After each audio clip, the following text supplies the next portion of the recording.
Welcome to my channel. In this video I will show you how to link your WhatsApp account with Meta Business Suite and Ads Manager step by step in a simple way, so let's get started. First, click on your browser and type Meta Business Suite, then press enter. Now you will see the Meta Business Suite home page. Click on Get Started. Once you enter the dashboard, click on All Tools and then select Ads Manager.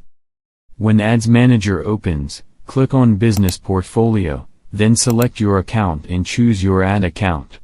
After that, again click on All Tools and select Business Settings.